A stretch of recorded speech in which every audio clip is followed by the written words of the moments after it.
السلام عليكم ورحمة الله وبركاته. بسم الله الرحمن الرحيم. الحمد لله رب العالمين، والصلاة والسلام على سيد الأنبياء والمرسلين وآل كل والصحابة أجمعين. أما بعد فأوصيكم وإياي بتقوى الله رب العالمين. نويت الاعتكاف في هذا المسجد لله تعالى. അള്ളാഹുവിൻ്റെ പള്ളിയിൽ അള്ളാഹുവിനു വേണ്ടി എത്തിക്കാഫിരിക്കുവാൻ ഞാൻ കരുതി എന്ന നിയത്തോടുകൂടെയുള്ള നമ്മുടെ ഒത്തുകൂടൽ ജല്ല ജലാലുവായ അള്ളാഹു സ്വാലിഹായ അമലായി കബൂൽ ചെയ്ത് അനുഗ്രഹിക്കുമാറാകട്ടെ. നാം ആഴ്ചകളായി പറഞ്ഞുകൊണ്ടിരിക്കുന്ന വിഷയം നമ്മുടെ ശരീരത്തിലെ പ്രധാന അവയവമായ നാവിനെ സൂക്ഷിക്കേണ്ട 8 കാര്യങ്ങളെ സംബന്ധിച്ച് ഗസാലി ഇമാം പറഞ്ഞു. അതിൽ ഇനി രണ്ടാമത്തേതായി മഹാനവറുകൾ പറയുന്നത് അത്താനി അൽ ഖുൽഫു ഫിൽ വഅദ്. നീ നിന്റെ നാവിനെ ശ്രദ്ധിക്കേണ്ട രണ്ടാമത്തെ കാര്യം. ഒന്നാമത്തത് കളവാണ്. ഒരിക്കലും കളവ് പറഞ്ഞുകൂടാ. സല്ലല്ലാഹു അലൈഹി വസല്ലമ തങ്ങൾ അഭിമാനത്തോടുകൂടെ പറഞ്ഞിട്ടുണ്ട്, മാ കദബ്തു ഖത്തു, ഞാൻ ഒരിക്കലും കളവ് പറഞ്ഞിട്ടില്ല. വലാ ശരിബ്തു ഖംറൻ ഖത്തു, ഞാൻ ഒരിക്കലും ലഹരി ഉപയോഗിച്ചിട്ടില്ല. ഇത് രണ്ടും അഭിമാനത്തോടുകൂടെ സ്വല്ലല്ലാഹു അലൈഹി വസല്ലം തങ്ങൾ പറഞ്ഞിട്ടുണ്ട്. അക്കാലഘട്ടത്തിൽ ലഹരി ഒരു വിഷയമല്ലാത്ത കാലമാണ്. വെള്ളം കുടിക്കുന്നതിനേക്കാൾ കൂടുതൽ അവരത് ഉപയോഗിച്ചിരുന്നു. വെള്ളം അവർക്ക് അപൂർവമായേ ലഭിക്കാറുള്ളൂ. വെള്ളമുള്ള പ്രദേശങ്ങളും വെള്ളമുള്ള സംവിധാനങ്ങളൊക്കെ മക്കയിൽ അന്ന് വളരെ കുറവാണല്ലോ. വെള്ളം കണ്ടുകൊണ്ടാണല്ലോ മക്കയിൽ ജനങ്ങൾ വന്ന് താമസിക്കാൻ തുടങ്ങിയത്. ഇബ്രാഹിം നബി അലൈഹി സ്വലാത്തു വസ്സലാമിന്റെ മകൻ ഇസ്മായിൽ നബി അലൈഹി സ്വലാത്തു വസ്സലാമിനെ അവിടെ ഹാജറുമ്മ ബീവിയോട് കൂടെ മക്കയിൽ ഉണ്ടാക്കിയതിനു ശേഷം സംസം ഉണ്ടായി. അങ്ങനെയാണ് അവിടെ ജനവാസം ഉണ്ടായി. അതിന്റെ മുമ്പ് വെള്ളമില്ലാത്തതിന്റെ പേരിൽ ആളുകൾക്ക് അവിടെ താമസിക്കാൻ പറ്റിയിട്ടില്ല. ഇസ്മായിൽ നബി അലൈഹി സ്വലാത്തു വസ്സലാമും ഇബ്രാഹിം നബിയും ഹാജറുമ്മ ബീവിയും കൂടി ഒറ്റക്കാണ് അവിടെ താമസിച്ചത്. ആ മൊട്ടക്കുന്നില് യാതൊരു സംവിധാനങ്ങളും ഒന്നുമില്ലാതെ ഈന്തപ്പന മരങ്ങളോ അല്ലെങ്കിൽ മറ്റെന്തെങ്കിലും കായ്കനികളോ ഒന്നുമില്ലാതെ അള്ളാഹുവിൽ തവക്കുലാക്കി ഇബ്രാഹിം നബി രണ്ടുപേരെയും അവിടെയാക്കി തിരിച്ചു പോകുമ്പോൾ കൊടുത്തതായ ഈത്തപ്പഴങ്ങളും മറ്റ് സംവിധാനങ്ങളൊന്നും ഇല്ലാതെ അമ്പിയാക്കന്മാരുടെയും പൂർവികന്മാരായ ആളുകളുടെയും ഒക്കെയുള്ള ത്യാഗം, അതിങ്ങനെ അതിലേക്കൊക്കെ ഇങ്ങനെ കടന്നു നോക്കുമ്പോൾ ഒരു ചെറിയ പ്രയാസം വരുമ്പോഴത്തേക്കും നമ്മളൊക്കെ ടെൻഷൻ അടിക്കുകയാണ്. 2 ദിവസം മുമ്പ് പുത്തനത്താണിയിൽ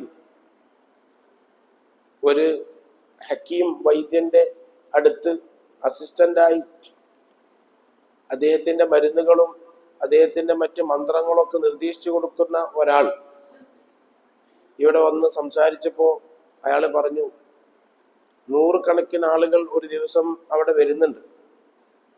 100 കണക്കിന് ആളുകൾ വരുന്നതിൽ 90% ആളുകൾക്കുമുള്ള പ്രയാസം മാനസിക പ്രയാസം. അധിക ആൾക്കാർക്കും മാനസിക പ്രയാസം. അതിനാണ് കൂടുതൽ ചികിത്സ തേടി വരുന്നത്. ആത്മീയ ചികിത്സകൾക്കും മറ്റൊക്കെ വരുന്നത് മാനസിക പ്രയാസത്തിനാണ്. ഈ മാനസികമായ പ്രയാസങ്ങളുടെയൊക്കെ അടിസ്ഥാനം നമ്മുടെ ജീവിതത്തിന്റെ ലക്ഷ്യവും ഈ ദുനിയാവിന്റെ അവസ്ഥയും മനസ്സിലാക്കാത്തത് കൊണ്ടാണ്. ജീവിതത്തിന്റെ ലക്ഷ്യം ഇബാദത്താണ്. അള്ളാഹുവിനിക്ക് ഇബാദത്ത് ചെയ്യലാണ് ജീവിതത്തിന്റെ ലക്ഷ്യം. സല്ലല്ലാഹു അലൈഹി വസല്ലമ തങ്ങൾ വളരെ അപൂർവമായിട്ട് ശത്രുക്കൾക്കെതിരെ ദ്വാരുന്നിട്ടുള്ളൂ. വളരെ അപൂർവമായിട്ട് ദ്വാരുന്നിട്ടുള്ളൂ. ആ ദ്വാരുന്നതിൽ പ്രധാനപ്പെട്ട സംഭവങ്ങൾ, ഒന്ന് സല്ലല്ലാഹു അലൈഹി വസല്ലമ തങ്ങൾ കഅബ ശരീഫിന്റെ അരികിൽ വെച്ച് നിസ്കരിക്കുമ്പോൾ ഒട്ടകത്തിന്റെ ചീഞ്ഞളിഞ്ഞ കുടൽമാല സല്ലല്ലാഹു അലൈഹി വസല്ലമ തങ്ങളെ ശല്യപ്പെടുത്തുന്ന രൂപത്തിൽ അവർ ഉപയോഗിച്ചു. ആ സന്ദർഭത്തിൽ അല്ലാഹുമ്മ അലൈക ബി ഖുറൈശ് എന്ന് പറഞ്ഞിട്ട് അവർക്കെതിരെ ദ്വാരം. അപ്പൊ നിസ്കാരത്തിന് അള്ളാഹുമായിട്ടുള്ള മുനാജാത്തിന് തടസ്സപ്പെടുത്തിയപ്പോ ദ്വാരം. മറ്റൊന്ന്, യുദ്ധവേളയിൽ ഖന്തഖ് യുദ്ധത്തിൽ സല്ലല്ലാഹു അലൈഹി വസല്ലമ തങ്ങൾക്ക് അസർ നിസ്കാരം അത് നഷ്ടപ്പെട്ടു പോയി. ശഗലൂന അൻ സ്വലാത്തിൽ ഉസ്താ സ്വലാത്തിൽ അസർ മല അല്ലാഹു ഖുബൂറഹും വബുയൂതഹും നാറ. അപ്പോൾ ആ അസർ നിസ്കാരം ഖളാ ആകുന്ന അവസ്ഥയിലേക്ക് ഇവരെത്തിച്ചല്ലോ എന്ന് പറഞ്ഞിട്ട് അപ്പോഴും ദ്വാരം. മറ്റു ഘട്ടങ്ങളിൽ ദ്വാരന്നിട്ടില്ല. അപ്പോൾ അള്ളാഹുമായിട്ടുള്ള ഇബാദത്തിന്, റബ്ബുമായിട്ടുള്ള മുനാജാത്തിനൊക്കെ തടസ്സം വരുന്നതാണ് പ്രധാനപ്പെട്ട വിഷയം. മറ്റ് ഐഹികമായ 3 കൊല്ലത്തോളം ദാറുൽ അർഖമിൽ പുറം ലോകം അറിയാതെ തടവിലിട്ടു. അവർ 3 കൊല്ലത്തോളമാണ് തടവിലിട്ടത്. അങ്ങനെ ഒരാളെ അതിൻ്റെ മുമ്പ് ഖുറൈശികൾ തടവിലിട്ടതായിട്ട് ചരിത്രത്തിൽ കാണുന്നില്ല. ആ രൂപത്തിൽ, ക്രൂരമായ രൂപത്തിൽ തടവിലിട്ടു. ദാറുൽ അർഖമിൽ, അർഖമിന്റെ വീട്ടിൽ തടവിലിട്ടു. വെള്ളം കൊടുക്കാതെ, വെള്ളത്തിന്റെ എല്ലാ സ്രോതസ്സുകളും തടഞ്ഞു. ഭക്ഷണം കൊടുക്കാത്ത രൂപത്തിൽ പട്ടിണിക്കിട്ടു. കുടുംബവുമായി ബന്ധപ്പെടാത്ത രൂപത്തിൽ തടങ്കിലിട്ടു. ആരെയാണ് ഈ ചെയ്യുന്നതൊക്കെ? ഒരു കളവ് പറഞ്ഞിട്ടില്ല, ഒരു പൈസ വഞ്ചന നടത്തിയിട്ടില്ല, അക്രമം നടത്തിയിട്ടില്ല, ആരെയും കൊന്നിട്ടില്ല, ചീത്ത വിളിച്ചിട്ടില്ല. ഇതൊക്കെ ഓൽക്കറിയാം. അങ്ങനത്തെ റസൂലുള്ളാഹി സ്വല്ലല്ലാഹു അലൈഹി വസല്ലമ തങ്ങളെ അവര് ആ രൂപത്തിലൊക്കെ വിഷമിപ്പിച്ചു. ഖദീജുമ്മ ബീവി റളിയല്ലാഹു തആല അൻഹ ആ 3 കൊല്ലം ദാറുൽ അർഖമിൽ താമസിച്ചത് കൊണ്ട് ക്ഷീണം വന്നിട്ടാണ് മരിച്ചുപോയത്. അവിടുന്ന് ക്ഷീണം വന്നു. ഖദീജ ബീവി റളിയല്ലാഹു അൻഹ നല്ല ആഴവും നീട്ടവുമുള്ള, നല്ല ആരോഗ്യവതിയായ, നല്ല ഭക്ഷണം മാത്രം കഴിച്ചിട്ട് ജീവിച്ച സമ്പന്നയായ, ബുദ്ധിമതിയായ, മക്കക്കാർക്ക് എല്ലാവർക്കും പരിചയമുള്ള, എല്ലാവരുമായി നല്ല കണക്ഷൻ, നല്ല ബന്ധം സ്ഥാപിച്ച ഒരു അറിയപ്പെട്ട ഉമ്മയാണ് ഖദീജ ബീവി റളിയല്ലാഹു അൻഹ. ഏതെങ്കിലും ഒരു ഉമ്മയല്ല. അല്ലാഹു സുബ്ഹാനഹു വ തആല റസൂലുള്ളാഹി സ്വല്ലല്ലാഹു അലൈഹി വസല്ലം തങ്ങളുടെ സന്താനങ്ങളെ കൊടുത്തതൊക്കെ ആ ഉമ്മയിൽ, മരിയത്തുൽ ഖിബ്തിയെ ഒഴിച്ച് ബാക്കിയുള്ള സന്താനങ്ങളൊക്കെ കൊടുക്കാനുള്ള ഒരു ഉമ്മനെ അള്ളാഹു തിരഞ്ഞെടുത്തപ്പോ ആ ഉമ്മ ചില്ലറക്കാരിയല്ല. സ്വല്ലല്ലാഹു അലൈഹി വസല്ലം തങ്ങളെ മക്കളെ പ്രസവിക്കാൻ ഭാഗ്യം ലഭിച്ച ഒരു ഉമ്മ. എന്നും സയ്യിദന്മാരുടെ പരമ്പര നിലനിൽക്കുന്നത് ആ ഉമ്മ പെറ്റ ഫാത്തിമ ബിയുടെ മക്കളിലൂടെയാണ്. ആ ഖദീജ ബീവി പെറ്റ ഫാത്തിമ ബിയുടെ മക്കളിലൂടെയാണ് സയ്യിദന്മാർ ഇവിടെ നിലനിൽക്കുന്നത്. അപ്പോ അതൊരു ചില്ലറ ഉമ്മയല്ലല്ലോ. അത് വല്ലാത്തൊരു ഉമ്മ തന്നെയല്ലേ. അപ്പൊ അത് വലിയ തറവാടിയാണ്, നല്ല തറവാടിത്തമുള്ള. അങ്ങനെ ഖദീജമ്മ ബീവിയെ സംബന്ധിച്ച് പരാതിയൊന്നും ആർക്കുമില്ല. ഏതെങ്കിലും തമ്മാടിത്തത്തിലോ വേണ്ടാത്തരങ്ങളിലോ ആരെങ്കിലും പ്രേമിച്ച് കല്യാണം കഴിക്കുകയോ അല്ലെങ്കിൽ വേറെന്തെങ്കിലും വഞ്ചന നടത്തുകയോ അങ്ങനത്തെ ഒന്നും ഖദീജമ്മ ബീവിയെ പറ്റി അവർക്കാർക്കും പറയാനില്ല. കുലീന തറവാട്ടിൽപ്പെട്ട സൽസ്വഭാവിയായ, സൗന്ദര്യമുള്ള, ആരോഗ്യമുള്ള, ബുദ്ധിമതിയായ ഉമ്മയാണ്. സ്വല്ലല്ലാഹു അലൈഹി വസല്ലം തങ്ങളുടെ ജീവിതവുമായി ബന്ധപ്പെട്ടതൊക്കെ ജല്ല ജലാലുവായ അല്ലാഹു സുബ്ഹാനഹു വ തആല വളരെ ഹിക്മത്തുകൾ വെച്ചിട്ടാണ് ഒക്കെ നടത്തിയിട്ടുള്ളത്. എല്ലാം അങ്ങനെയാണ് നടത്തിയിട്ടുള്ളത്. അപ്പോൾ പറഞ്ഞു വരുന്നത്, ഖദീജ ബീവി റളിയല്ലാഹു തആല അൻഹ അക്കോലത്തിൽ വളർന്ന ഉമ്മ ദാറുൽ അർഖമിൽ നിന്ന് വരുമ്പോ ഖദീജ ബീവി റളിയല്ലാഹു തആല കൂന്നുപോയി എന്നാ പറയുന്നത്.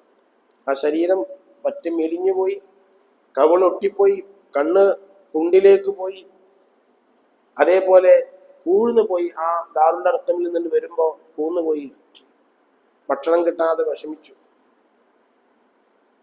എന്നിട്ട് ആ രോഗത്തിലൂടെയായിട്ടാണ് ഖദീജ ബീവി റളിയല്ലാഹു തആല അൻഹ വഫാത്താകുന്നത്. എന്നിട്ടും നബി സല്ലല്ലാഹു അലൈഹി വസല്ലം തങ്ങൾ നാട്ടുകാർക്കെതിരെയോ അല്ലെങ്കിൽ ആ രൂപത്തിൽ ആക്രമിച്ച ആളുകൾക്കെതിരെയോ പട്ടിണിക്കിട്ട ആളുകൾക്കെതിരെയോ ദ്വാർന്നിട്ടില്ല. അവരെ നശിപ്പിക്കണമെന്ന് പറഞ്ഞിട്ടില്ല, അവർക്ക് വെള്ളം കൊടുക്കരുതെന്ന് പറഞ്ഞിട്ടില്ല, ഒന്നും ചെയ്തിട്ടില്ല. ഇതൊന്നൊക്കെ നമുക്ക് പാഠമാകുന്നത് ഐഹികമായ ജീവിതത്തിൽ ഇങ്ങനൊക്കെ ഉണ്ടാവും. ഇവിടെ സുഖം വേണമെന്ന് ആഗ്രഹിച്ചുകൂടാ. ഇങ്ങനെ ആഗ്രഹിക്കുന്നത് കൊണ്ടാണ് ടെൻഷൻ വരുന്നത്. ഈ ദുനിയാവിൽ സുഖം വേണമെന്നുള്ള ഒരാഗ്രഹം, അതോടുകൂടെ എല്ലാം എനിക്ക്, എല്ലാ നിലക്കുമുള്ള സുഖം എനിക്ക് വേണം. മഹാനായ നബി സല്ലല്ലാഹു അലൈഹി വസല്ലം തങ്ങൾ മുആദ് ഇബ്നു ജബൽ റളിയല്ലാഹു തആല അൻഹുവിനോട് പറഞ്ഞൊരു നീണ്ട ഹദീസ് ഉണ്ട്. ഈ കിതാബിൽ അതുണ്ട്. ആ ഹദീസിൽ മുആദ് റളിയല്ലാഹു തആല അൻഹു പൊട്ടിക്കരഞ്ഞൊരു രംഗമുണ്ട്. കാര്യങ്ങളൊക്കെ ഇങ്ങനെ പറഞ്ഞു കൊടുത്തപ്പോ, മുആദേ, കിബറുള്ള ആളെ അമല് അല്ലാഹു സ്വീകരിക്കൂല, അസൂയുള്ള ആളുടെ അമല് അല്ലാഹു സ്വീകരിക്കൂല, അതേപോലെ ഗീബത്ത് പറയുന്ന ആളെ അമല് അല്ലാഹു സ്വീകരിക്കൂല, ഉൾനാട്യം വെച്ച് ഞാൻ എന്നുള്ള ഭാവമുള്ള ആളെ അമല് അല്ലാഹു സ്വീകരിക്കൂല, അതേപോലെ പ്രശസ്തിയും ജനങ്ങളെ വക്കിൽ നിന്നുള്ള പ്രശംസയും ഇതൊക്കെ ആഗ്രഹിക്കുന്ന ആളുകളുടെയും അമല് അല്ലാഹു സ്വീകരിക്കൂല. ഇങ്ങനെ 7 കാര്യങ്ങൾ നബി സല്ലല്ലാഹു അലൈഹി വസല്ലം തങ്ങൾ മുആദ് റളിയല്ലാഹു അൻഹുവിനോട് ഇങ്ങനെ പറഞ്ഞപ്പോൾ മുആദ് റളിയല്ലാഹു അൻഹു തെരിച്ചു നിന്നുപോയി.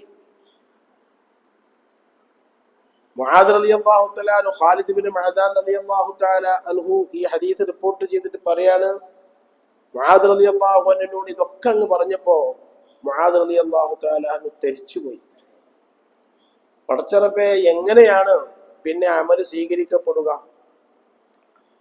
അമല് സ്വീകരിക്കപ്പെടാഞ്ഞാൽ ജല്ല ജലാലുവായ അള്ളാഹുവിന്റെ അടുക്കല് ഒരു സ്ഥാനം ഇല്ലാതായി പോവല്ലോ. ഈ അമല് നമ്മൾ ചെയ്യുന്നത് സ്വീകരിക്കപ്പെടാതെ ആയി പോയാൽ എന്ത് കാട്ടും? അങ്ങനെ ബേജാറായിട്ട് മുആദ് റളിയല്ലാഹു തആല അൻഹു അള്ളാഹിന്റെ റസൂലിന്റെ മുന്നിൽ അങ്ങ് പൊട്ടിയെടുക്കരഞ്ഞു. 2 ആൾ മാത്രമേ ഉള്ളൂ. നബി സല്ലല്ലാഹു അലൈഹി വസല്ലം തങ്ങളും മുആദ് മാത്രമേ ഉള്ളൂ. ഫബക്കാ മുആദ് റളിയല്ലാഹു അൻഹു കരഞ്ഞിട്ട് ചോദിച്ചു, രക്ഷപ്പെടുക എങ്ങനെയാണ് റസൂലുള്ളാഹി? ഇനി എന്താ രക്ഷപ്പെടാനുള്ള മാർഗം? എങ്ങനെയാണ് രക്ഷപ്പെടാൻ? ആ ഹദീസ് റിപ്പോർട്ട് ചെയ്തിട്ട് പറയുന്നുണ്ട്, സഹാബത്തിന്റെ കൂട്ടത്തിൽ കൂടുതൽ ഖുർആൻ ഓതുന്ന ആൾ മുആദ് റളിയല്ലാഹു അൻഹു ആയിരുന്നു. കൂടുതൽ ഖുർആൻ ഓതുന്ന ആൾ, അത്യാവശ്യം മാത്രം സംസാരിച്ച് കൂടുതൽ ഖുർആൻ ഇങ്ങനെ ഓതിക്കൊണ്ടിരിക്കുന്ന ആളായിരുന്നു. ആവശ്യമുള്ളതിൽ സംസാരിക്കും, അതിലും ഇടപെട്ട് ഇതിലും ഇടപെട്ട് നമ്മൾ ചെയ്യുന്ന അമലുകളൊക്കെ നശിപ്പിക്കുന്ന അതിലേക്കൊന്നും മുആദ് റളിയല്ലാഹു അൻഹു പോയിരുന്നില്ല. അവിടെ രക്ഷപ്പെടാനുള്ള ഒരു ഒറ്റ മൂലി റസൂലുള്ളാഹി സ്വല്ലല്ലാഹു അലൈഹി വസല്ലം തങ്ങൾ മുആദ് എന്നവരോട് പറഞ്ഞു കൊടുത്തത്, അൻ തുഹിബ്ബ ലി അഖീക മാ തുഹിബ്ബു ലി നഫ്സിക. അതാ പറഞ്ഞു കൊടുത്തത്. നിനക്ക് എന്തൊക്കെ നീ ഇഷ്ടപ്പെടുന്നുവോ, നിന്റെ വീട്ടിലേക്ക് വഴി വേണമെന്ന് നീ ഇഷ്ടപ്പെടുന്നു, നിന്റെ വീട് മനോഹരമാകണമെന്ന് നീ ഇഷ്ടപ്പെടുന്നു, അതേപോലെ നിനക്ക് സൗകര്യങ്ങൾ വേണമെന്ന് ഇഷ്ടപ്പെടുന്നു, നിനക്ക് വരുമാനം വേണമെന്ന് നീ ഇഷ്ടപ്പെടുന്നു, ഇങ്ങനെ നിനക്ക് നീ എന്തൊക്കെ ഇഷ്ടപ്പെടുന്നുവോ അതൊക്കെ നിന്റെ സഹോദരനും ഇഷ്ടപ്പെടുന്ന ഒരു മനസ്സ് എനിക്ക് ഉണ്ടാവുക. അതാ പറഞ്ഞു കൊടുത്തത്. ഉണ്ടാവും, വലിയ പ്രയാസമാണ്, പ്രത്യേകിച്ച് ഈ കാലഘട്ടത്തിൽ വലിയ പ്രയാസം.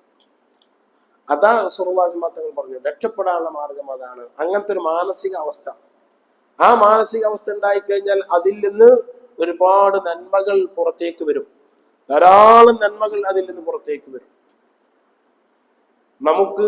നാം തന്നെയാണ് എല്ലാം, നമുക്കാണ് സൗകര്യം വേണ്ടത്, നമ്മുടെ സൗകര്യത്തിന് തടസ്സമാകുന്നതൊക്കെ തടസ്സമായി കാണാം. ഇങ്ങനെയുള്ള ചിന്താഗതി വരുമ്പോൾ അങ്ങനത്തെ ആളുകൾക്ക് ടെൻഷൻ വർദ്ധിക്കും. നേരെ മറിച്ച് എന്നെ കൊണ്ട് മറ്റൊരാൾക്ക് സൗകര്യം വരട്ടെ, എന്നെ കൊണ്ട് മറ്റൊരാൾക്ക് ആശ്വാസം വരട്ടെ എന്ന് ചിന്തിക്കുന്ന ആളുകൾക്ക് ടെൻഷൻ കുറയും, മറ്റുള്ള ആളുകൾക്ക് ടെൻഷൻ കൂടും. ഇയാൾ പറഞ്ഞു, കൂടുതൽ മൊയ്യന്മാരായിരുന്നാലും തങ്ങന്മാരായിരുന്നാലും വരുന്ന ആളുകളൊക്കെ ഇതാണ് പരാതി, ടെൻഷൻ ഇതാണ് പരാതി. ഇവിടെയാണ് ഹബീബായ മുഹമ്മദ് റസൂലുള്ളാഹി സ്വല്ലല്ലാഹു അലൈഹി വസല്ലം തങ്ങൾ പറഞ്ഞു കൊടുത്തത്, അൻ തുഹിബ്ബ ലി അഖീക മാ തുഹിബ്ബു ലി നഫ്സിക. നിന്റെ നഫ്സിനിക്ക് നീ ആഗ്രഹിക്കുന്നതൊക്കെ നിന്റെ സഹോദരൻ, അത് ഏറ്റവും കൂടുതൽ ആ സഹോദരനെ കൊണ്ട് ഉദ്ദേശിക്കുന്ന അയൽവാസിയാണ്. ആ അയൽവാസിക്ക് നീ അത് മനസ്സിലാക്കി കൊടുക്കണം. ആ അയൽവാസിയെ ആ രൂപത്തിൽ നീ ഇഷ്ടപ്പെടണം, നീ സഹായിക്കണം എന്ന് ഹബീബായ മുഹമ്മദ് റസൂലുള്ളാഹി സ്വല്ലല്ലാഹു അലൈഹി വസല്ലം. അപ്പൊ ഞാൻ പറഞ്ഞു വരുന്നത്, സൗകര്യങ്ങളൊക്കെ വല്ലാതെ കൂടി, എന്നിട്ടും നമുക്കൊരു സന്തോഷം കിട്ടുന്നില്ല, ഒരു ആശ്വാസം കിട്ടുന്നില്ല. എപ്പോഴും ഒരു പ്രയാസം, മാനസികമായതായിരിക്കുന്ന പ്രയാസങ്ങളും വിഷമങ്ങളും വരികയാണ്. മാനസികമായ പ്രയാസത്തിന് മരുന്ന് കഴിക്കുന്ന എത്ര ആൾക്കാരുണ്ടെന്നറിയാം. എത്ര ആൾക്കാരുണ്ട് അതിനുവേണ്ടി മരുന്ന് കഴിക്കുന്ന ആൾക്കാർ. ഇവിടെയാണ് ഇനി റജബ് മാസം വരുന്നു, അതിലൊക്കെ ധാരാളം സംഭവങ്ങൾ നമുക്ക് അനുസ്മരിക്കാനുള്ളതാണ്. ഇവിടെയാണ് പൂർവികന്മാരായ ആളുകളുടെ ത്യാഗങ്ങളെ പറ്റി നമ്മൾ സ്വയം മനസ്സിലാക്കുകയും നമ്മുടെ മക്കൾക്ക് അത് പറഞ്ഞു കൊടുക്കുകയും ചെയ്യണം. വളർന്നു വരുന്ന കുട്ടികളുടെ കാര്യം വല്ലാത്ത ബേജാറാണ്. അവർക്ക് എന്താണോ ഇപ്പൊ ആഗ്രഹിച്ചത് അതിപ്പോ കിട്ടിക്കൊള്ളണം. ഈ ഒരവസ്ഥയിലാണ് കുട്ടികളൊക്കെ. എന്താണോ ഇപ്പൊ ആഗ്രഹിച്ചത് അതിപ്പോ കിട്ടിക്കൊള്ളണം.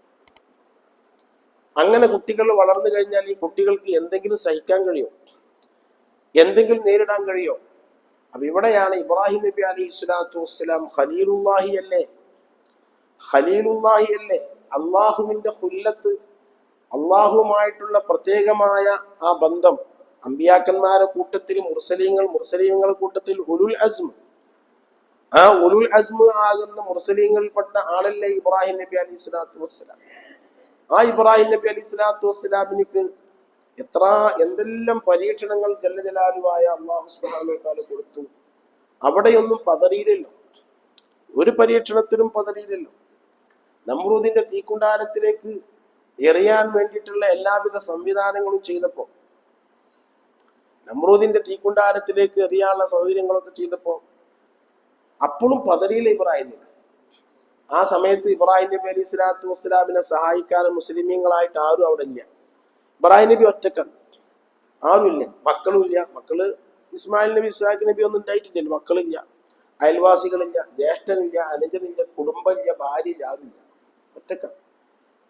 അങ്ങനെ അപ്പോഴൊന്നും പതറിയില്ലല്ലോ. അതൊക്കെ അത്ഭുതമല്ലേ ഇബ്രാഹിം നബിന്റെ തൗഹീദ്. അതുകൊണ്ടല്ലേ ഇബ്രാഹിം നബി അലൈഹി സ്വലാത്തു വസ്സലാമിന് നമ്മളിങ്ങനെ അനുസ്മരിക്കുന്നത്. മുത്തു റസൂലുള്ളാഹി സ്വല്ലല്ലാഹു അലൈഹി വസല്ലം തങ്ങളെ കഴിഞ്ഞാൽ അത്തഹിയാത്തിൽ ഇബ്രാഹിം നബിനല്ലേ നമ്മൾ പറയുന്നത്. ഇബ്രാഹിം നബിന്റെ പേര് പറഞ്ഞമായ ഒരു പ്രവാചകന്റെ പേര് നമ്മളാരും പറഞ്ഞില്ല.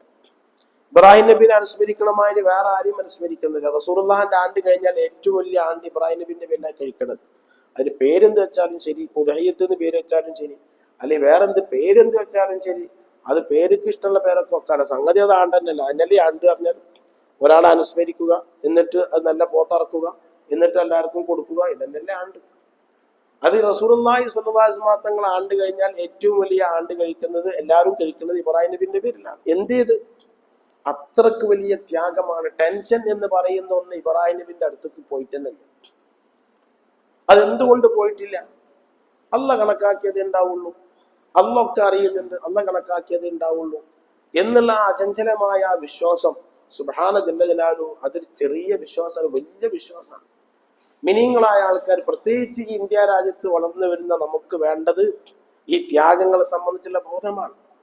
എല്ലാ നിലക്കും എങ്ങനൊക്കെയാണോ നമ്മളെ ദുൽമ ചെയ്യാൻ വേണ്ടിയിട്ട് കഴിയുക അതൊക്കെ ചെയ്തുകൊണ്ടിരിക്കുന്നു.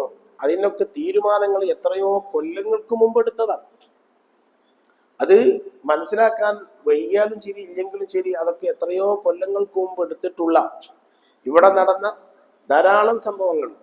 ഇന്ദിരാഗാന്ധിയുടെ മരണം, രാജീവ് ഗാന്ധിയുടെ മരണം തുടങ്ങിയ പല പല വിഷയങ്ങളെ സംബന്ധിച്ചും ബുദ്ധിയുള്ള ആൾക്കാരൊക്കെ പല കണ്ടെത്തലുകൾ ഇപ്പൊ കണ്ടെത്തിയിട്ടുണ്ട്. അതൊക്കെ ആസൂത്രിതമാണ്. അതിന്റെ പിന്നിലൊക്കെ ഇന്ന് അഴിഞ്ഞാടുന്ന ആളുകളൊക്കെ അന്നേ പ്രവർത്തിച്ചിട്ടുണ്ട്. അതൊക്കെ ആസൂത്രിതമായിരുന്നു, ഒന്നും അവിചാരിതമല്ല. പക്ഷെ ഇപ്പോഴാണ് പലർക്കും അത് മനസ്സിലാകുന്നത്, അതൊന്നും അവിചാരിതമല്ല, ആസൂത്രിതമായിരുന്നു എന്നൊക്കെ മനസ്സിലാകുന്നത്. ആ നിലക്ക് നമ്മളൊന്നും കുളർക്കാത്ത, നമ്മളൊന്നും ശ്രദ്ധിക്കാത്ത, എങ്ങനെയൊക്കെയാണോ നമ്മളതൊന്ന് ചെയ്യുന്നത്, ആക്രമിക്കാൻ ശ്രമിക്കുന്നത്, അതൊക്കെ ഇവിടെ നടന്നുകൊണ്ടിരിക്കുകയാണ്. ജല്ല ജലാലുവായ അള്ളാഹുവിന്റെ സഹായമല്ലാതെ നമുക്കുണ്ടാവില്ല എന്നതോടു കൂടെ അള്ളാഹിന്റെ തീരുമാനങ്ങൾ ഇവിടെ നടക്കുള്ളൂ എന്ന ഒരു വിശ്വാസം വളർന്നു വരുന്ന നമ്മുടെ കുട്ടികൾക്ക് നമ്മൾ കൊടുത്തേ പറ്റൂ. അതിനുള്ള സാഹചര്യങ്ങൾ സൃഷ്ടിച്ചേ പറ്റൂ. അല്ലെങ്കിൽ ഒന്നും സഹിക്കാനോ നേരിടാനോ നമ്മുടെ കുട്ടികൾക്ക് കഴിയാതെ പോകും. 921 കലാപ സമയങ്ങളിൽ പ്രത്യേകിച്ച് മലബാറിലെ മുസ്ലിമീങ്ങളൊക്കെ അനുഭവിച്ച വിഷമങ്ങൾ എത്രയാണ്. ആ മുസ്ലിമീങ്ങൾക്കെതിരെ നിറയൊഴിക്കാൻ വേണ്ടി ബ്രിട്ടീഷുകാർ തെരഞ്ഞെടുത്തത് ആമു സാഹിബിനെയാണ്. സൂപ്രണ്ട് ആമു എന്നായിരുന്നു അക്കാലത്തൊക്കെ പറഞ്ഞിരുന്നതാണ്. സൂപ്രണ്ട് ആമു സൂപ്രണ്ട് ആമു സൂപ്രണ്ട് എന്നാ പറയുന്നത്. ആമു എന്ന് പറഞ്ഞ ആൾ മുസ്ലിമാണ്. മുസ്ലിമീങ്ങളെ തന്നെ മുസ്ലിമീങ്ങൾക്കെതിരെ തിരിക്കുന്നതാണ് സിയോണിസ്റ്റുകൾ. എല്ലാ കാലത്തും അങ്ങനെ തന്നെയാണ്. മുസ്ലിമീങ്ങളെ തന്നെ സ്വാധീനിച്ച് മുസ്ലിമുകൾക്കെതിരെ തിരിക്കുക. അങ്ങനെ ആമു സൂപ്രണ്ട് എന്ന് പറഞ്ഞിട്ട് അയാളെ കൊണ്ട് എന്തെല്ലാം ബുദ്ധിമുട്ടുകൾ ഇവിടെ ഉണ്ടായി. അപ്പൊ പറഞ്ഞു വരുന്നത്, മഹാനായ ഖലീലുല്ലാഹി ഇബ്രാഹിം നബി അലൈഹി സ്വലാം അള്ളാന്റെ ഖലീലാകുന്നത് ഇത്രയും ത്യാഗം സഹിച്ചു. തീക്കുണ്ടാരത്തിലേക്ക് എറിയുന്ന അവസരത്തിൽ പല മലക്കുകളും വന്നിട്ട് സഹായിക്കാന്ന് പറഞ്ഞു, വേണ്ടത് ചെയ്യാമെന്ന് പറഞ്ഞു. ഒന്നും സ്വീകരിച്ചില്ല. മീകായിൽ അലൈഹി സ്വലാത്തു വസ്സലാം വന്നിട്ട് പറഞ്ഞു, മഴ വർഷിപ്പിച്ച് തീക്കുണ്ടാരം ഞാൻ കെടുത്തിക്കളയാം. മഴ വർഷിപ്പിച്ച് മഴന്റെ ഉത്തരവാദിത്തം എന്റെ അടുത്താണ്. സമ്മതിച്ചില്ല. കാറ്റടിച്ചിട്ട് ഈ തീക്കുണ്ടാരം ഒന്നായിട്ട് പാറിപ്പിക്കാന്ന് പറഞ്ഞു. അതൊന്നും വേണ്ട, ഒന്നും വേണ്ട. അവസാനം ജിബ്രീൽ അലൈഹി സ്വലാത്തു വസ്സലാം വന്നിട്ട് പറഞ്ഞു, ഞാൻ സഹായിക്കാന്ന് പറഞ്ഞു. അമ്മാ ഇലൈക ഫല, അങ്ങനെ അമ്മാ ഇലൈക ഫല, അമ്മാ ഇലൈക ഫല, നിങ്ങളെ സഹായം എനിക്ക് വേണ്ട. അമ്മാ ഇലൈക ഫല, എന്തൊരു വാക്ക, അമ്മാ ഇലൈക ഫല, നിങ്ങളെ സഹായം എനിക്ക് വേണ്ട. അപ്പൊ ജിബ്രീൽ വിഷമിച്ചിട്ട് പറഞ്ഞു, കാരണം അള്ളാന്റെ ഭൂമിയിൽ അള്ളാഹ് എന്ന് വിളിക്കുന്ന ഒരു മനുഷ്യനെ അപ്പൊ ഉള്ളൂ. ഭൂമിയിൽ അള്ളാന്റെ ഭൂമിയിൽ അള്ളാഹ് എന്ന് വിളിക്കുന്ന ഒരു മനുഷ്യനാണ് ഈ പറഞ്ഞ, ആ ഒരു മനുഷ്യനുള്ളൂ. അപ്പൊ വേറെ ആരും അള്ളാഹ് എന്ന് വിളിക്കുന്ന ആൾക്കാരില്ല, സുജൂദ് ചെയ്യുന്ന ആൾക്കാരില്ല. എന്താണെന്നത്തെ അവസ്ഥ? ന്യൂനപക്ഷം. എന്താ ഇനി പറയേണ്ടത്? എന്ത് പക്ഷം എന്നാ പോയി? പക്ഷം തന്നെ പറയാം. പക്ഷം ജില്ലയിലാണ്, ആളില്ല. ഒറ്റ ഇബ്രാഹിം നബിയിലുള്ളൂ. നിങ്ങളൊക്കെ ആലോചിച്ച് നോക്കണം. ഇതൊക്കെയാണ് നമുക്ക് പ്രചോദനമാകേണ്ടത്, ഇതൊക്കെയാണ് പ്രചോദനമാകേണ്ടത്. എന്നിട്ടും പതറുന്നില്ലല്ലോ, എന്നിട്ടും പതറുന്നില്ല. അപ്പൊ പിന്നെ ജിബ്രീൽ അലൈഹി സ്വലാത്തു വസ്സലാം പറഞ്ഞു, എന്നാ അള്ളാഹിനോട് നിങ്ങൾ ദ്വാരക്കുന്ന. അപ്പൊ ഇബ്രാഹിം നബിന്റെ മറുപടി എന്താ? ആരോടാ ദ്വാരക്കേണ്ടത്? ഒന്നും തിരിയാത്ത ആളോട് തന്നെ പറയേണ്ടത്. ഇതൊക്കെ തിരിയില്ലപ്പ അള്ളാഹ്ക്ക്. ഇന്ന തീക്കുണ്ടാരത്തിലേക്ക് എറിയാൻ പോണം. നമ്രൂദാണ് ആള്, ഓനക്കൊക്കെ കൈയൊക്കെ പറിച്ചോന്ന് അറിയില്ല. ആരോടാണ് ദ്വാരക്കേണ്ടത്? തിരിയാത്ത ആളോടാണ് ദ്വാരക്കേണ്ടത്. അള്ളാഹ്ക്കൊക്കെ തിരിയല്ലോ. അള്ളാഹ്ക്ക് എന്താണോ ഇഷ്ടമുള്ളത് അത് നടക്കട്ടെ. അള്ളാഹ്ക്ക് ഇഷ്ടമുള്ളത് നടക്കട്ടെ. അള്ളാഹ് എന്താണോ ഇഷ്ടപ്പെടുന്നത് അത് ഞാൻ ഇഷ്ടപ്പെടുന്നു. അള്ളാഹിനോട് ദ്വാരക്കേണ്ട ആവശ്യപ്പെടില്ല, ഒക്കെ അള്ളാഹ്ക്ക് അറിയാം എന്ന് പറഞ്ഞു. ആർക്കും ചെയ്യാതെ വന്നപ്പോൾ എല്ലാം അള്ളാഹു നടത്തി കൊടുത്തില്ലേ? എല്ലാം അള്ളാഹു നടത്തി കൊടുത്തു. ഇബ്രാഹിം നബി അലൈഹി സ്വലാത്തു വസ്സലാം പറഞ്ഞു, 40 ദിവസം ഞാൻ തീക്കുണ്ടാരത്തിൽ കഴിഞ്ഞത്. 40 ദിവസം തീക്കുണ്ടാരത്തിൽ കഴിഞ്ഞപ്പോ എന്റെ ജീവിതത്തിൽ ഏറ്റവും കൂടുതൽ റാഹത്തുള്ള സമയം അതായിരുന്നു. എന്റെ ജീവിതത്തിൽ ഏറ്റവും കൂടുതൽ റാഹത്തുള്ള സമയം അതായിരുന്നു എന്ന് ഖലീലുല്ലാഹി ഇബ്രാഹിം നബി അലൈഹി സ്വലാത്തു വസ്സലാം. ഏറ്റവും റാഹത്തുള്ള സമയമായിരുന്നു പറഞ്ഞു വരുന്നത്. ഇബ്രാഹിം നബി അലൈഹി സ്വലാത്തു വസ്സലാം അങ്ങനെ അത് സഹിച്ചു. കുഞ്ഞില്ലാതെ വിഷമിച്ചു, കുട്ടിയില്ലാതെ വിഷമിച്ചു. അങ്ങനെ കുഞ്ഞിനെ അള്ളാഹു കൊടുത്തു, ഇസ്മായിൽ നബിനെ കൊടുത്തു. ആ ഇസ്മായിൽ നബിനെ മക്കത്ത് കൊടുന്നാക്കി. അതൊക്കെ എന്തായിരുന്നു ആ ത്യാഗങ്ങളൊക്കെ? മാസത്തിൽ ഒരിക്കൽ ഇബ്രാഹിം നബി വരും, വന്നിട്ടൊക്കെ അന്വേഷിക്കുമ്പോഴൊക്കെ ഹാജറുമ്മ ബീവി നല്ല രൂപത്തിലൊക്കെ മറുപടി പറയും. അപ്പൊ അവിടെ വെള്ളം വന്നപ്പോഴാണ് ആൾക്കാർ താമസത്തിന് വന്നെന്നാണ് പറയുന്നത്. വെള്ളമില്ലാതെ മനുഷ്യന്മാർക്ക് താമസിക്കാൻ കഴിയില്ല, വെള്ളം ഉണ്ടായപ്പോഴാണ് താമസിക്കാൻ വരുന്നത്. അപ്പൊ ഹബീബുന മുഹമ്മദ് റസൂലുള്ളാഹി സ്വല്ലല്ലാഹു അലൈഹി വസല്ലം തങ്ങൾ ഇക്കാര്യങ്ങളൊക്കെ പറഞ്ഞു. ആ ഇബ്രാഹിം നബിന്റെ പേരക്കുട്ടിയാണല്ലോ റസൂലുള്ളാഹി സ്വല്ലല്ലാഹു അലൈഹി വസല്ലം തങ്ങൾ. എന്നിട്ട് ഖലീലുള്ളാഹിയാണ് ഇബ്രാഹിം നബി എങ്കിൽ ഹബീബുള്ളയും ഖലീലുള്ളയുമാണ് മുത്തനബി സ്വല്ലല്ലാഹു അലൈഹി വസല്ലം തങ്ങൾ. ആ റസൂലുള്ളാഹിനെ ദാറുൽ അർഖമിൽ 3 കൊല്ലം പട്ടിണി കിട്ടിയില്ലേ? വെള്ളം കൊടുക്കാതെ, ഒന്നും കൊടുക്കാതെ സഹാബത്തൊക്കെ വല്ലാതെ വിഷമിച്ചു പോയി. ആടുകൾ കാഷ്ടിക്കുന്നത് പോലെ കാഷ്ടിച്ചു. മരത്തിന്റെ മേലിൽ കയറിയിട്ട് ഇലകൾ ഭക്ഷിച്ചു. ഇതൊക്കെ വെറുതെ പറയണതല്ലോ. മരത്തിന്റെ മുകളിൽ കയറിയിട്ട് ഇലകൾ എന്ന് പറഞ്ഞാൽ ചീരിയും അതുപോലെ തന്നെ നമ്മൾ സാധാരണ കൂട്ടാൻ വെക്കണ ഇലൊന്നുമല്ലത്. അങ്ങനത്തെ ഇലകളൊക്കെ ഭക്ഷിക്കേണ്ട ഒരവസ്ഥയിലേക്ക് ജല്ലജലാലുവായ അല്ലാഹു സുബ്ഹാനഹു വ തആല എത്തിക്കുന്നത് അനീതിയാണോ? റബ്ബിന്റെ വക്കുന്നുള്ള അനീതി. അപ്പൊ അതൊക്കെ നാളെ ഒരാൾ വന്നിട്ട് പറഞ്ഞു, ഒരു മനുഷ്യനെ ഒരു പെണ്ണ് പ്രസവിച്ചപ്പോ മൂക്കില്ല, കണ്ണില്ല, അതില്ല, ഇതില്ല. ഇതൊക്കെ ഒരു അനീതിയല്ല? അള്ളാഹ് ചെയ്യുന്ന ഒരു അനീതിയില്ല. ഇങ്ങനെ മനുഷ്യന്മാരെ പ്രസവിച്ചത്. അപ്പൊ അള്ളാഹ്ക്കെന്ത്? അള്ളാഹു ജല്ല ജലാലുഹു ചെയ്യുന്ന ഒന്നും അനീതിയല്ല. കാരണം അള്ളാഹു രാജാവും നമ്മള് അടിമകളും ഇല്ലേ? അള്ളാഹ് ലാ യുസ്അലു അമ്മാ യഫ്അലു വഹും യുസ്അലു. അള്ളാഹിനോട് എന്തെങ്കിലും ചോദിക്കാൻ പറ്റുമോ? അള്ളാഹിനെ പറ്റി അറിയാത്തോണ്ടാണ് ആ പറഞ്ഞത്. അതിലും നീതിയുണ്ട്, നമുക്കറിയില്ല. അതിലൊക്കെ നീതി അള്ളാഹു നീതി വെച്ചിട്ടുണ്ട്. അപ്പോൾ ജല്ല ജലാലുവായ അള്ളാഹു സുബ്ഹാനഹു വ തആല ആ അള്ളാഹുവിനിക്ക് ഇബാദത്ത് ചെയ്യുക എന്നതാണ് നമ്മുടെ ലക്ഷ്യമെന്നും അതിലാണ് സന്തോഷിക്കേണ്ടതെന്നും ബാക്കിയുള്ളതൊന്നും ഈ ദുനിയാവിൽ അള്ളാഹു സുബ്ഹാനഹു വ തആല ശാശ്വതമായിട്ട് ആർക്കും കൊടുക്കൂല. ഇന്ന് രസമുണ്ടെങ്കിലും സന്തോഷം ഉണ്ടെങ്കിലും നാളെ നേരെ തിരിച്ചായിരിക്കും. ഇന്നലെ വന്ന കുട്ടികളെ കൂട്ടത്തിൽ ഒരാൾ പറഞ്ഞു, നമ്മളെ നാട്ടിൽ പള്ളിയിൽ ഇമാമ് നിൽക്കുന്ന മഞ്ചേരിക്കാരൻ, അത് കൂട്ടായിക്കാരനാണ്, കൂട്ടായിൽ നിസ്കാരപ്പള്ളിയിൽ ഇമാമ് നിൽക്കുന്ന 70 വയസ്സുള്ള ഒരാൾ ബാങ്ക് കൊടുക്കാതായപ്പോൾ ആൾക്കാർക്ക് നോക്കുമ്പോൾ മൂപ്പര് റൂമിൽ മരിച്ചെടുക്കുകയാണ്. മിനിഞ്ഞാന്നത്തെ സംഭവം, മൂപ്പര് റൂമിൽ മരിച്ചെടുക്കുകയാണ്. ബാങ്ക് കേൾക്കണില്ല, പള്ളിക്ക് ചെന്ന് നോക്കുമ്പോൾ ആള് മരിച്ചെടുക്കുകയാണ്. അവര് തൊട്ടുമുമ്പത്തെ ബാങ്കൊക്കെ കൊടുത്തിരുന്നു. ഇതാണ് അവസ്ഥ. അപ്പൊ നല്ല ആബിദാണ്, നല്ല മനുഷ്യനാണ്, അള്ളാഹു സുബ്ഹാനഹു വ തആല അങ്ങനെ കണക്കാക്കിയത്. അപ്പൊ അത് നടക്കും. ഏത് രൂപത്തിലാണ് കണക്കാക്കിയതെന്ന് നമുക്ക് പറയാൻ കഴിയില്ല. അപ്പൊ എപ്പോഴും റെഡിയായിരിക്കണം എന്നാണ് റസൂലുള്ളാഹി തങ്ങൾ പറഞ്ഞു. എപ്പോഴും റെഡിയായിരിക്കണം, എപ്പോഴും റെഡിയായിരിക്കണം. അപ്പോ മുആദ് ബിൻ ജബൽ റളിയല്ലാഹു തആല അൻഹുവിനോട് പറഞ്ഞത് ഇതാണ്. സന്തോഷം വേണോ, സമാധാനം വേണോ, ടെൻഷൻ ഇല്ലാത്ത ജീവിതം വേണോ, അത് ഇതാണ്. നിനക്ക് എന്തൊക്കെ സൗകര്യം വേണോ അതൊക്കെ അയൽവാസിക്കും വേണം, സുഹൃത്തിനും വേണം, കുടുംബത്തിനും വേണം, ജ്യേഷ്ഠർക്കും വേണം, അഞ്ചൻക്കും വേണം, വളാപ്പാക്കും വേണം, മൂത്താപ്പാക്കും വേണം, എല്ലാവർക്കും വേണം എന്ന ഒരു മനസ്സ് നീ നേടിയെടുത്താൽ ജീവിതം നല്ല രസമാണ്, നല്ല സന്തോഷം. ഒക്കെ എനിക്ക് എന്നുള്ള ആ ഒരു ചിന്താഗതി വന്നാൽ അന്ന് കൊടുക്കൂല. അപ്പോൾ എനിക്ക് ടെൻഷനായി. ഒക്കെ അന്ന് കൊടുക്കണ്ടേ? ഒക്കെ എനിക്ക് എന്നുള്ള ചിന്ത വന്നാൽ അത് അന്ന് അപ്പൊ കൊടുക്കാതിരിക്കുമ്പോൾ ഏതായി ടെൻഷനായി. എനിക്കും വേണം മറ്റവർക്കും വേണം എന്ന് പറഞ്ഞാൽ യാതൊരു പ്രയാസമില്ല. ഒരാൾ നമ്മളിങ്ങനെ ഭക്ഷണം കഴിക്കുന്ന നേരത്തെ ഒരാൾ കടന്നു വന്ന് അവര് ഭക്ഷണം കഴിക്കും എന്നൊക്കെ പോയാൽ ഒരു സന്തോഷമായി. നേരെ മറിച്ച് ചങ്ങായി വന്നല്ലോ, ഇനി പോനക്ക് കൊടുക്കണല്ലോ എന്നുള്ള ചിന്ത വന്നാൽ ടെൻഷനായി. മറ്റത് അൽഹംദുലില്ലാ മൂപ്പര് കുറച്ച് കഴിച്ചല്ലോ, മൂപ്പർക്ക് റാഹത്തായല്ലോ എന്നാൽ നല്ല സന്തോഷമായി. ഇത് മുത്തനബി സല്ലല്ലാഹു അലൈഹി വസല്ലം തങ്ങൾ പറഞ്ഞതാണ്. അപ്പൊ പറഞ്ഞു വരുന്നത്, ഇവിടെ നമ്മുടെ നാവിനെ നാം സംരക്ഷിക്കേണ്ട രണ്ടാമത്തെ കാര്യം, ഒന്ന് ഒരിക്കലും കളവ് പറഞ്ഞുകൂടാ. മുത്തനബി റസൂലുള്ളാഹി സ്വല്ലല്ലാഹു അലൈഹി വസല്ലം തങ്ങൾ ആ സാഹചര്യങ്ങളൊക്കെ ഉണ്ടായിട്ടും ആ രൂപങ്ങളൊക്കെ ഉണ്ടായിട്ടും ഒരിക്കലും അള്ളാഹിന്റെ റസൂല് ഇത് പറഞ്ഞിട്ടില്ല, കളവ് പറഞ്ഞിട്ടില്ല. അതങ്ങനെ അഭിമാനത്തോടു കൂടെ തന്നെ പറഞ്ഞിട്ടുണ്ട്. മാ കദബ്തു ഖത്തു, ഞാൻ ഒരിക്കലും കളവ് പറഞ്ഞിട്ടില്ല. അതോടുകൂടെ തന്നെ പോലെ ശരിബ്തു ഹംറൻ ഖത്തു, ഞാൻ ഒരിക്കലും ലഹരി ഉപയോഗിച്ചിട്ടില്ല എന്ന് സല്ലല്ലാഹു അലൈഹി വസല്ലം തങ്ങൾ പറഞ്ഞിട്ടുണ്ട്. സലഫു സാലിഹ്യങ്ങളൊക്കെ അങ്ങനെ തന്നെയാണ്. രണ്ടാമതായി മഹാനായ ഗസാലി ഇമാം പറയുന്നത്, നാവിനെ ശ്രദ്ധിക്കേണ്ട രണ്ടാമത്തെ കാര്യം അൽ ഖുൽഫ് ഫിൽ വഅദ്, വാഗ്ദാനം ചെയ്താൽ അത് ലംഘിക്കാതിരിക്കുക.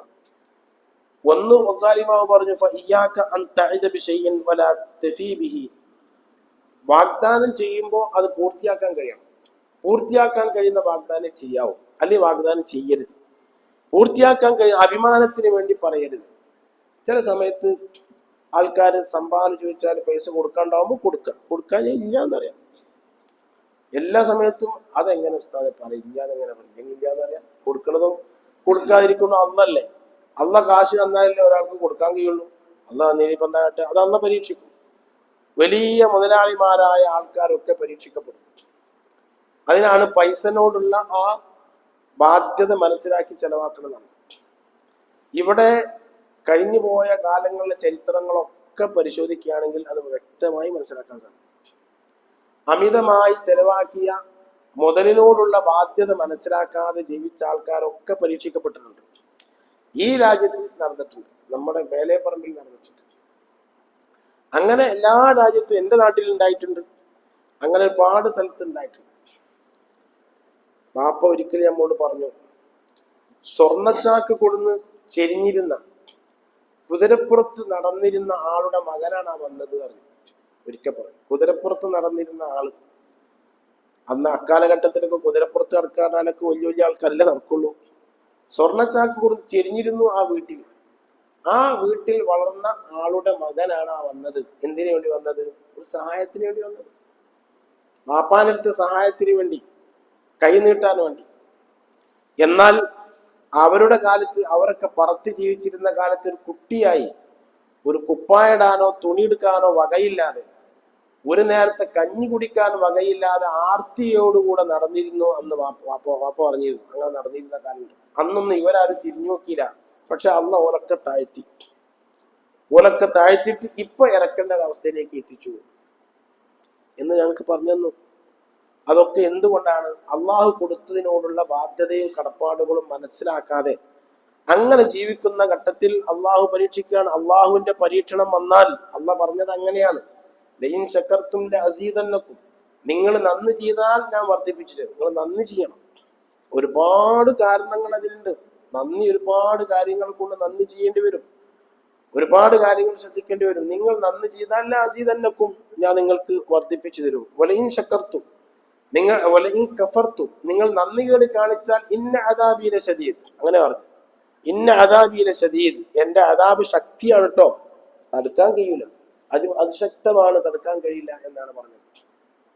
അപ്പോൾ മഹാനായ ഗസാലി ഇമാം പറയുകയാണ്, നീ വാഗ്ദാനം ചെയ്യുമ്പോൾ കഴിയുന്നതേ വാഗ്ദാനം ചെയ്യാവൂ, അല്ലെങ്കിൽ വാഗ്ദാനം ചെയ്യണ്ട. ഓലിപ്പം എന്താ വിചാരിക്കുക, മറ്റോന് അത്ര പറഞ്ഞു, ഇവൻ ഇത്ര പറഞ്ഞു, ഞാൻ ഇനി പറയാതിരുന്നപ്പോ എന്താ വിചാരിക്കുക? അതൊന്നും വിചാരിക്കണ്ട. കയ്യെങ്കിൽ ചെയ്താൽ മതി, കയ്യിലെങ്കിൽ ചെയ്യണ്ട. അതുകൊണ്ട് ഇയ്യാക അൻ തഅദ ബിശൈഇൻ വലാ തഫീ ബിഹി, വാഗ്ദാനം ചെയ്താൽ നിർവഹിക്കണം. നിർവഹിക്കാൻ പറ്റുന്നതേ വാഗ്ദാനം ചെയ്യാവൂ, അല്ല വാഗ്ദാനം ചെയ്യണ്ട. ഒന്നും വരാൻ പോണില്ല, ഇവിടെ ഒന്നും വരാൻ പോണില്ല. അള്ളാഹ് യജമാനനും ഞാൻ അടിമയാണ്. അള്ളാഹ് അന്ന് പൈസ തന്നിരുന്നു, അന്ന് ഞാൻ കൊടുത്തിരുന്നു, ഇന്ന് പൈസ തന്നിട്ടില്ല, ഇന്ന് കൊടുക്കണില്ല, എന്താ വരാൻ പോണ്? അവനും ടെൻഷൻ ഇല്ലല്ലോ, കാരണം അള്ളാഹനെ വിശ്വാസം ഉണ്ടാകുമ്പോൾ ടെൻഷൻ ഇല്ലല്ലോ. അന്ന് തന്ന് ഞാൻ കൊടുത്തു, ഇപ്പൊ അന്ന് ഞാൻ കൊടുക്കണില്ല എന്ന് അന്നിപ്പോ എനിക്ക് അത്ര പൈസ ഉണ്ടായിരുന്നു, അന്ന് അത്ര കൊടുത്ത്, ഇന്ന് ഇത്ര കൊടുക്കാൻ കഴിയണില്ലല്ലോ, അന്ന് അങ്ങനെ ചെലവാക്കി ഇങ്ങനെ ചെലവാക്കി, അപ്പൊ ഇപ്പൊ എനിക്ക് കഴിയണില്ലല്ലോ, അപ്പൊ ടെൻഷനായി. അന്ന് തന്ന് കൊടുത്തു, അന്ന് അന്നില കൊടുത്തില്ല, അപ്പൊ ടെൻഷനും ഇല്ല. ഗസാലി ഇമാം വ്യക്തമായി പറഞ്ഞു, നീ വാഗ്ദാനം ചെയ്താൽ നിർവഹിക്കണം, അല്ലെങ്കിൽ വാഗ്ദാനം ചെയ്യരുത് എന്ന് പറഞ്ഞു. പക്ഷെ അവിടെ ഒരു മസാലയുണ്ട്. ഒരാള് പള്ളിക്ക് ഒരു 10,000 റുപ്യ വാഗ്ദാനം ചെയ്തു. അങ്ങനെ 10,000 റുപ്യ വാഗ്ദാനം ചെയ്തിട്ട് അയാൾക്ക് അത് നിർവഹിക്കാൻ കഴിയാതെ മരിച്ചുപോയി. അടുത്ത് പൈസ ഒക്കെ ഉണ്ട്, പൈസ ഇല്ലാത്ത ആളൊന്നല്ല, അത് ആ സമയത്ത് കൊടുക്കാന്ന് വിചാരിച്ചു. പള്ളിപ്പണിക്ക് വേണ്ടി വാഗ്ദാനം ചെയ്തു, പള്ളിപ്പണി തുടങ്ങുമ്പോൾ കൊടുത്താൽ മതി എന്ന് വിചാരിച്ചു. അയാൾ മരിച്ചുപോയി. അയാൾ മരിച്ചു പോയാൽ അയാളെ സ്വത്തിൽ നിന്നിട്ട് അത് എടുത്തു കൊടുക്കണം. പള്ളി കമ്മിറ്റിക്കാർ വന്നിട്ട് പറഞ്ഞപ്പോൾ 10,000 റുപ്യ എഴുതിക്കണം, ലിസ്റ്റിൽ 10,000 റുപ്യ എഴുതിക്കണം, അയാൾക്ക് കൊടുക്കാനും കഴിയും. അല്ലെങ്കിൽ കൊടുക്കാൻ കഴിയാതിരിക്കട്ടെ, എന്തായാലും പിന്നെ ആ വാഗ്ദാനം ചെയ്ത സംഖ്യ ഇയാൾ മരിച്ചു പോയാൽ ഇയാളെ സ്വത്തുനിന്ന് എടുത്തു കൊടുക്കാൻ പാടില്ല. കുട്ടികൾ കൊടുക്കുകയാണെങ്കിൽ അത് സ്വത്തിൽ നിന്നിട്ട് എല്ലാ അവകാശികളുടെയും സമ്മതപ്രകാരം കൊടുക്കുകയാണെങ്കിൽ തെറ്റില്ല. അത് നിർവഹിക്കപ്പെടേണ്ട ഒന്നല്ല, സ്വത്തിൽ നിന്ന് കടബാധ്യതയായിട്ടില്ല. വാഗ്ദാനം എന്നുള്ളത് കടമല്ല. വാഗ്ദാനം നിർവഹിക്കുകയും ചെയ്യാം, നിർവഹിക്കാതിരിക്കുകയും ചെയ്യാം. വാഗ്ദാനം നിർവഹിക്കുക എന്നുള്ളത് അത് സുന്നത്തായ ഒരു കാര്യമാണ്. വാഗ്ദാനം നിർവഹിച്ചില്ല എന്ന് വിചാരിച്ചിട്ട് ഒരു കടമായി വരില്ല, ഒരു ബാധ്യതയായി വരില്ല. അപ്പൊ കൊടുക്കാമെന്ന് പറഞ്ഞത്, ആ കൊടുക്കാമെന്ന് പറഞ്ഞത്, തരാമെന്ന് പറഞ്ഞത്, അതൊന്നും തന്നെ ഇവന്റെ സ്വത്തുനിന്ന് എടുത്തു കൊടുക്കാൻ പറ്റൂല. സ്വത്തുനിന്ന് എടുത്തു കൊടുക്കാൻ അവകാശികളായ ആളുകൾക്ക് അവകാശമില്ല. എല്ലാവരും കൂടി പൊരുത്തപ്പെട്ടിട്ട്, നമ്മളെ വാപ്പ അങ്ങനെ വാഗ്ദാനം ചെയ്തുകൊണ്ട് നമ്മൾ കൊടുക്കുക എന്നെല്ലാവരും കൂടി പൊരുത്തപ്പെട്ടാൽ കൊടുക്കുക. ഇനി ഒരുത്തനായി സമ്മതിച്ചില്ല, ഞാൻ സമ്മതിക്കണില്ല, ഞാൻ കൊടുക്കണില്ല എന്ന് പറഞ്ഞാൽ ഓന്റെ വീതം കൊടുക്കണ്ട, മറ്റുള്ള വീതം കൊടുക്കുക. അങ്ങനെ ചിലർക്ക് ഒരു കൊസറക്കൊള്ളി ഉണ്ടാവും, അങ്ങനെ ചില ആൾക്കാരുണ്ടാവും, ഓൻ സമ്മതിക്കും, എന്നിട്ട് എല്ലാം കൂടി കൊടുക്കുക. എന്താ പനി കാട്ടുക? എല്ലാരും കൂടി നന്നാക്കാനൊന്നും കഴിയൂല. അങ്ങനെ ചില ആൾക്കാരെ ഉസ്താദാണ് പറഞ്ഞെടുത്താണ് ശരിയാവും. മുത്തുനബി എന്നെ പറഞ്ഞെടുത്തിട്ട് ശരിയായിട്ടില്ല, എന്നിട്ടാ ഉസ്താദ് മുത്തുനബി പറഞ്ഞിട്ട് പൂജ ചെയ്തിട്ടില്ല. അങ്ങനെയുണ്ട് ചില ആൾക്കാർ. ഒന്നും നടക്കണമെങ്കിൽ ഉസ്താദാണ് വിളിച്ച് പറഞ്ഞാലൊക്കെ ശരിയാവും. അതൊക്കെ വെറുതെയാണ്. ആ കാലമൊക്കെ കഴിഞ്ഞുപോയി. അങ്ങനെ ഉസ്താദിനെ കേൾക്കുക, അമ്മാനെ കേൾക്കുക, വാപ്പാനെ കേൾക്കുക, നേതാവിനെ കേൾക്കുക, അങ്ങനത്തെ കാലമൊക്കെ കഴിഞ്ഞുപോയി. അത് പറഞ്ഞു നോക്കുക, വേണമെങ്കിൽ കേട്ടോട്ടെ. ഇനിയിപ്പം എന്താ നാട്ടിന് അത് നിവൃത്തിയൊന്നുമില്ലല്ലോ. അതിനിതാണ് കാരണം. പിന്നെ മൂസാ നബി അലൈഹി സ്വലാത്തു വസ്സലാം അള്ളാഹിനോട് പറഞ്ഞ്, പടച്ചോൻ എനിക്കൊരു കാര്യം ചോദിക്കാണ്ട്, എന്നെ പറ്റി ആരും കുറ്റം പറയുക. മൂസാ നബി ചോദിച്ചു, എന്നെ പറ്റി. അതിപ്പോ മൂസാ നബിനോട് അള്ളാഹ് അത് നടക്കൂല, ആക്കെ ഉണ്ടാവുന്നു. ഇന്നെ പറ്റി എന്നെ പറഞ്ഞു. അള്ളാഹ് പറഞ്ഞു, ഇന്നെ പറ്റി എന്നെ പറഞ്ഞു, ഞാൻ തന്നെ ഇല്ലാന്നാ പറഞ്ഞ കുറെ ആൾക്കാർ.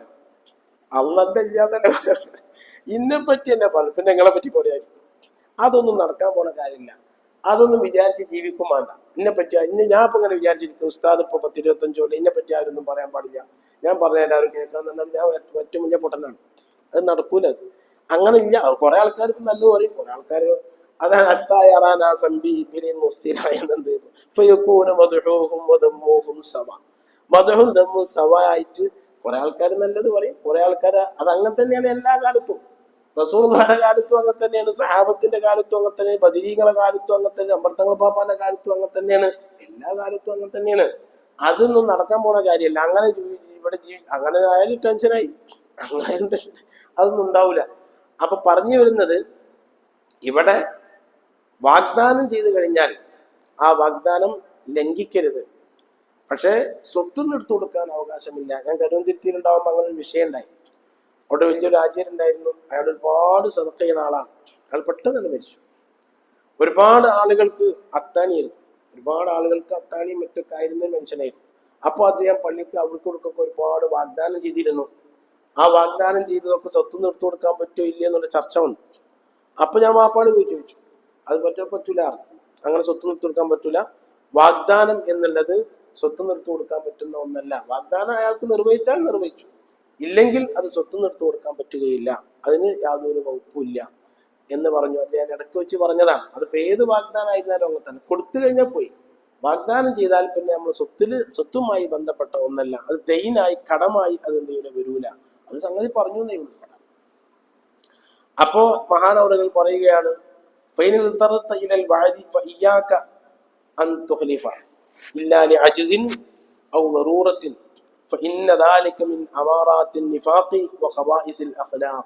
വാഗ്ദാനം ചെയ്താൽ നിർവഹിക്കണം, കഴിവിന്റെ പരമാവധി.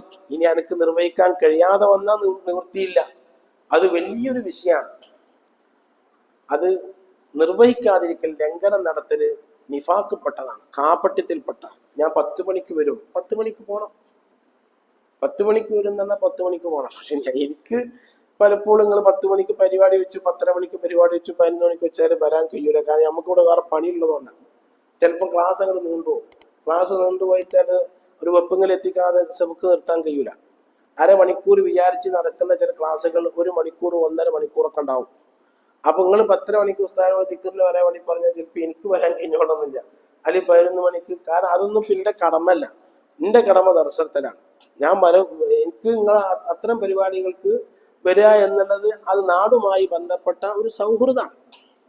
മറ്റ് നമ്മുടെ കടമയാണ് ദർശനത്തിൽ. നിങ്ങൾ എന്നെ കൊടുത്തിട്ടുള്ളത് ദർശനത്തിനാകും, അത് ഞാൻ ചെയ്യണം. അപ്പൊ ആ കടമയോടുകൂടെ നാട്ടിന്റെ പല വിഷയങ്ങളും നമ്മൾ ഇടപെടണം. അപ്പൊ നിങ്ങള് പിന്നെ ദർശനം സഹായിക്കുന്നു, അപ്പൊ നിങ്ങളെ പരിപാടിയിൽ നമ്മളും പങ്കെടുക്കണം. നിങ്ങളെ പരിപാടി നമ്മളെ പരിപാടി തന്നെയാണ്. ആ രൂപത്തിൽ എല്ലാത്തിനും സഹകരിക്കണം. പക്ഷെ കറക്റ്റ് ചിലപ്പം വരാൻ പറ്റിയില്ല എന്ന് വരും. ക്ലാസ് ഒക്കെ ആയിട്ട് കറക്റ്റ് വരാൻ പറ്റില്ല. 10 മണിക്ക് തന്നെ ഉസ്താദ് വരണം എന്ന് പറഞ്ഞാൽ എനിക്കത് പാലിക്കാൻ പറ്റും. എനിക്കവിടെ ആജിസുണ്ട്, നെറൂറത്തുണ്ട്, എനിക്കത് പാലിക്കാൻ പറ്റി എന്ന് വരൂല. എന്നാലും എങ്ങനെയെങ്കിലുമൊക്കെ മെനക്കെട്ടിട്ട് നമ്മൾ വരും. അത് നമ്മൾ വരണല്ലോ. ഈ നാട്ടിൽ ഒരു അംഗമായി, അംഗത്തിനെ പോലെ തന്നെയാണ് ഞാൻ എന്നെ കാണുന്നത്. അപ്പൊ പറഞ്ഞു വരുന്നത്, വാഗ്ദാനം ചെയ്താൽ, ഇപ്പൊ ഒരു കല്യാണത്തിനോ അല്ലെങ്കിൽ പരിപാടിക്കോ ഏതെങ്കിലും ഒരു വിഷയത്തിന് വരും എന്ന് പറഞ്ഞാൽ പോണം. വാഴേറ്റാൽ അതിന് പോണം. നിങ്ങളൊക്കെ ഒരുപാട് ആൾക്കാരുണ്ട് 10 മണിക്ക് വരാന്ന് പറഞ്ഞാൽ 9:30 മണിക്ക് തന്നെ പോണ ആൾക്കാരുണ്ട്. വലിയ വലിയ നേതാക്കന്മാരുണ്ട്. ആ വാഗ്ദാനം ചെയ്ത് പോണം. വാഗ്ദാന ലംഘനം ചെയ്തുകൂടാ. ഒരു വിഷയം ഒരാൾ പറഞ്ഞു, അതിനേക്കാളും നല്ലത് വേറെ ആണോ എന്ന് പറഞ്ഞാൽ അത് ഏൽക്കരുത്. അത് ഓൻ അങ്ങനെ പറഞ്ഞിരിക്കണം. അപ്പൊ പോകാതിരിക്കാൻ വയ്യ. ഒരു സാധു പാവപ്പെട്ട ഒരാൾ വന്നിട്ട് 10 മണിക്ക് വരണം എന്ന് പറഞ്ഞു, അതേമാതിരി മുതലാളി വന്നിട്ട് 10 മണിക്ക് വരണം എന്ന് പറഞ്ഞാൽ ആദ്യം പറഞ്ഞിടത്തേക്ക് പോകണം. അത് ഞാൻ മറ്റൊരു പറഞ്ഞാൽ ഞാൻ വാക്ക് കൊടുത്തിക്കണം. അതിന് വലിയ വില ആയിരിക്കും. വാക്ക് കൊടുത്തിക്കണം. ഞാൻ മാറാൻ പറ്റില്ല. വാക്കിന്ന് മാറാൻ പറ്റൂല. അത് വാക്കിന്ന് മാറുന്നത് നിഫാഖാണ്, കാപ്പട്യമാണ്. മഹാനായ ഗസാലി ഇമാം ഹദീസ് തിരിച്ചുകൊണ്ട് പറഞ്ഞു, അത് കാപ്പട്യമാണ്, നിഫാഖാണ്. കൊടുത്ത വാക്കിന് വലിയ വില നൽകണം, അത് പാലിക്കണം, അതിന് ലംഘനം നടത്തരുത്, അത് നിഫാഖാണ്. വഇദാ വഅദ അഖ്ലഫ, മുനാഫിക്കീങ്ങളുടെ സ്വഭാവത്തിൽപ്പെട്ടതാണ്, അതിന് മാറിക്കൂടാ എന്ന് ഹബീബായ റസൂലുള്ളാഹി സ്വല്ലല്ലാഹു അലൈഹി വസല്ലം പറഞ്ഞിട്ടുണ്ട്. അപ്പോൾ ഗസാലി ഇമാം പറയുന്നത്, എന്തെങ്കിലും വാഗ്ദാനം ചെയ്യുകയാണെങ്കിൽ അത് നിർവഹിക്കാൻ പറ്റുന്നതേ വാഗ്ദാനം ചെയ്യാവൂ, അല്ലെ വാഗ്ദാനം ചെയ്യണ്ട. ഒന്നും വേണ്ട, കയ്യൂലേ ഇപ്പം എന്താ കാട്ടുക? അതിന് നിവൃത്തിയൊന്നുമില്ലല്ലോ. അതിനിപ്പോ അള്ളാന്റെ പൊരുത്തം മാത്രം വിചാരിച്ചാൽ മതി, ജനങ്ങളെ പൊരുത്തം വിചാരിക്കാൻ നമ്മൾ കൽപ്പിച്ചിരിക്കല്ലോ. ചില ആൾക്കാർ ചിരിക്കും, ചില ആൾക്കാർ ദേഷ്യപ്പെടും, അങ്ങനൊക്കെ ഉണ്ടാവും. എല്ലാവരും ചിരിക്കും, എല്ലാവരും സന്തോഷിക്കും, അങ്ങനത്തെ ഒന്നും ഉണ്ടാവില്ല. അപ്പൊ അതുകൊണ്ട് വളരെ ശ്രദ്ധിക്കണമെന്ന് ഹുജ്ജത്തുൽ ഇസ്ലാം അബി ഹാമിദ് അൽ ഗസാലി റളിയല്ലാഹു തആല പറഞ്ഞു. രണ്ടാമത്തെ കാര്യം അതാണ്, ജല്ല ജലാലുവായ അല്ലാഹു സുബ്ഹാനഹു വ തആല വാഗ്ദാനങ്ങളൊക്കെ പാലിക്കുവാനുള്ള തൗഫീഖ് നമുക്ക് നൽകി അനുഗ്രഹിക്കുമാറാകട്ടെ. ധാരാളം രോഗികളായ ആളുകൾ നമ്മളിലും കുടുംബത്തിലൊക്കെ ഉണ്ട്. അവർക്കെല്ലാവർക്കും അല്ലാഹു സുബ്ഹാനഹു വ തആല പരിപൂർണ ശിഫ നൽകി അനുഗ്രഹിക്കുമാറാകട്ടെ. എല്ലാ പ്രയാസങ്ങളിൽ നിന്നും വിഷമങ്ങളിൽ നിന്നും അല്ലാഹു നമ്മെയും നമ്മുടെ സമുദായത്തെയും ബന്ധപ്പെട്ട എല്ലാ ആളുകളെയും രക്ഷപ്പെടുത്തി റാഹത്ത് സമാധാനം അല്ലാഹു നമുക്കും കുടുംബത്തിനും നമ്മോട് ബന്ധപ്പെട്ട എല്ലാ ആളുകൾക്കും നൽകി അനുഗ്രഹിക്കുമാറാകട്ടെ. ഈ ഉമ്മത്തിന് ദുൽമ ചെയ്യുന്ന മുഴുവൻ ആളുകളെയും അല്ലാഹു ജല്ല ജലാലുഹു പരാജയപ്പെടുത്തുമാറാകട്ടെ. മരണപ്പെട്ടു പോയ നമ്മോട് ബന്ധപ്പെട്ട എല്ലാ ആളുകൾക്കും അല്ലാഹു മഗ്ഫിറത്തും റഹ്മത്തും നൽകി അനുഗ്രഹിക്കുമാറാകട്ടെ. ربنا تقبل منا إنك أنت السميع العليم وتب علينا إنك أنت التواب الرحيم آمين برحمتك يا أرحم الراحمين. صلى الله على محمد صلى الله عليه وسلم. صلى الله على محمد صلى الله عليه وسلم. اللهم صل على محمد يا رب صل عليه. السلام عليكم.